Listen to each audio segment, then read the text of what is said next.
Hello, that's Gary Newman playing. Anyway, there's a book called The Isle of Dr. Moreau. It's also been made into a movie.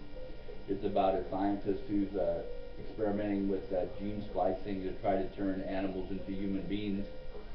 And needless to say, the whole thing goes bad and awry, and it's real tragic.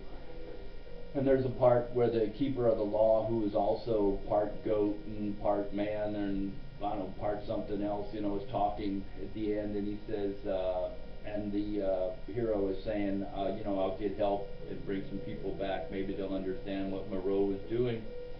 And he says, no. He says, no more scientists, no more doctors.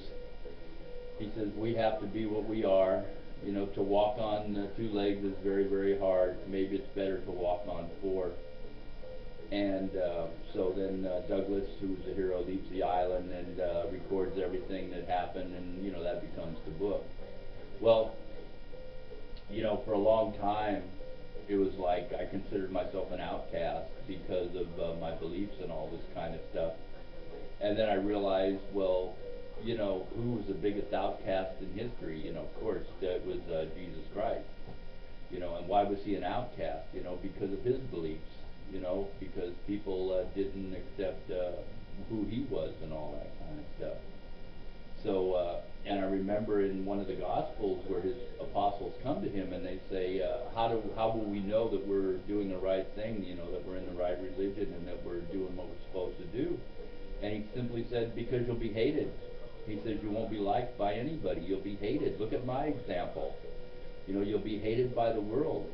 He says, if you're liked and you're accepted and people are your friends and all this kind of stuff, and life is easy for you, then you're not doing the right thing. No matter how much you want to delude yourself, that's not the right thing, because you have to look at my example. I mean, look what, I'm the Son of God, and look what I have, And a lot of people today, they don't accept that because they go like, oh, I go to this big church, and I got all these friends, and I got this great business, and I got this fantastic family and everything.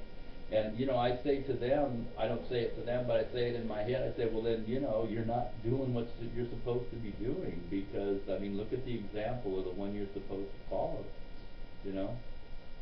And a lot of people, they don't want to accept another kind of religion, because they want the religion where, okay, when I die, I'm going to go to this place and everything's going to be great and I'm going to be happy and I won't cry anymore and all this kind of stuff.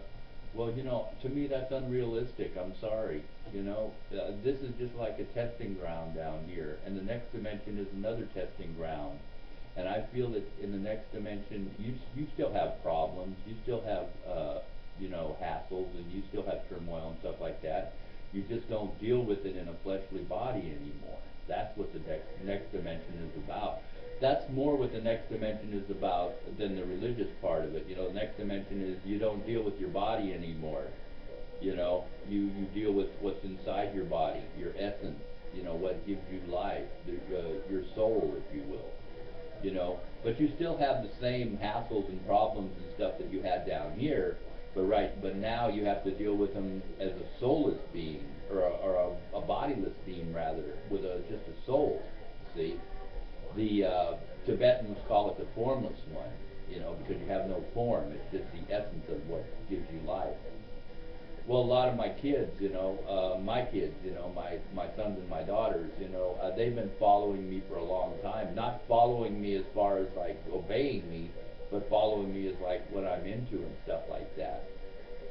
And as of late, I've realized that not only are they giving up on me, but my grandkids are giving up on me too, because they're listening to their parents, and and somewhere along the way, they're hearing, well, Grandpa's kind of weird and Grandpa's kind of strange and all this kind of stuff, and maybe it'd be better not to spend so much time with Grandpa.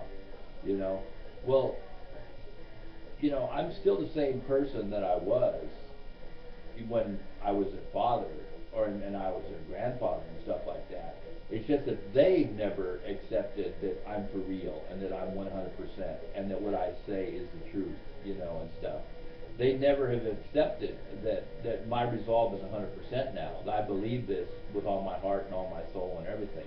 Whatever it is I believe it, And so it's starting to scare them now because it's going on like 20 years now that they've known me like this, and they say, well, he's not changing at all, you know. So they find excuses not to talk to me, and the main excuses, of course, are like, you know, well, you know, we're mad at him, or he's not acting right, or he said something I didn't like, or something like that. But the true excuse, I mean, if they're really honest with themselves, you know, if they're really honest with themselves when they look in the mirror, the true reason they're not talking to me is because it scares them. It scares them that Grandpa has found something that he believes 100%, or that Dad has found something that he believes 100%. You know, and I'm not going to get into the thing like I'm right and you're wrong type of thing, because that's not what I'm trying to say at all. What I'm trying to say is my beliefs are my beliefs, and I believe them, and it's as simple as that. And if you don't believe them, then of course there's going to be a conflict with this, you know.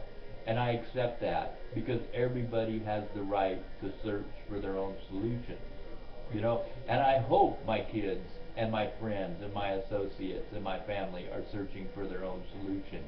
But when they find that solution, they also have to accept it, even if it's not as comfortable as they thought it was going to be, and even if it doesn't make them as happy as they thought it would. They still have to accept that solution.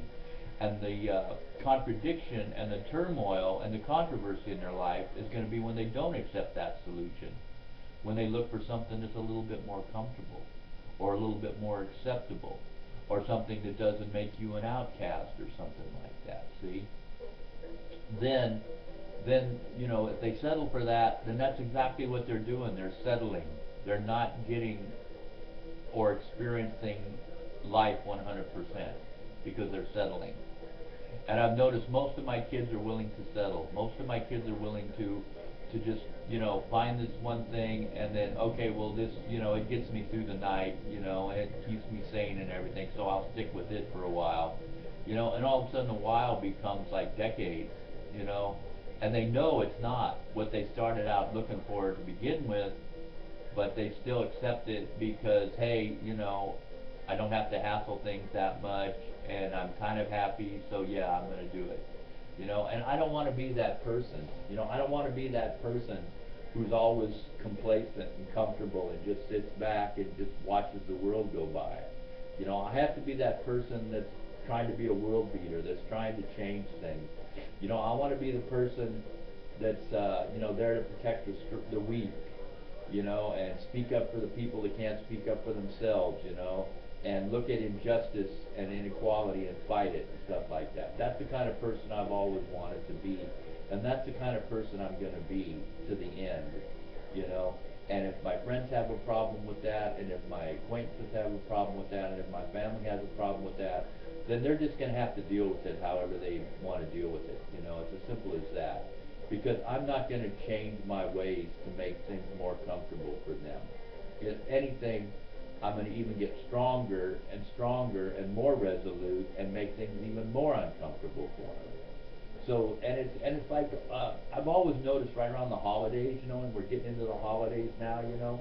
It's not really called a holiday, but if you really think about it, it is a holiday in America, you know, Halloween. Because, I mean, look at everybody that celebrates it, right? And then you got your Thanksgiving, and then you got your Christmas, and then you got your New Year. So this is kind of called the holiday season, right? Well, right around the holidays, you know, this is when it comes out the most that I'm pretty much by myself, and that not a lot of people want to talk to me anymore, you know. And you kind of get depressed, and I'm talking to you people now, you know. You kind of get depressed, and you kind of think that, you know, that it's not worth it and all that kind of stuff. But if you have to remember, all the holidays are is just a time. I mean, it's not like the rest of your life, you know. I mean, it's just a time when a lot of people come together and nurse this illusion that they're happy, and it's a lot easier to nurse that illusion and pretend with a lot of people around you than it is by yourself. So you know, so you call it the holidays, and you all get together and you pretend that your life is just a bowl of cherries and stuff like that. But then you go on afterwards, you know, and it goes right back to your normal, everyday, mundane, humdrum life, you know. Well, a lot of people, you know, like that time of the year because of that illusion that they can perpetuate. Well, I don't care for that illusion, you know, because that's not part of truth, you know. So I appreciate the fact that I'm going to be by myself during this time, and I know the reason I'm going to be by myself, and I know that it's because of my beliefs and you know what I believe and what I talk to my kids and my grandkids about and stuff like that, and I accept that, you know.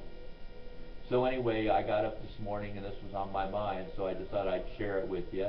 Once again, this is Mr. Gary Newman, one of the greats, and this is my amulet of protection here. It's really cool. It's got the star of protection in it and everything. And this is my full-blown wizard hat. Excuse me. Got a little bit of a cold, you know, because it is getting into the colder season. But anyway, I just thought I'd share some thoughts with you. And the first one didn't go through because it was too long, so I want to make sure this one goes through. So I'm going to end it now. So you guys take care of yourself, and I'll be talking to you soon.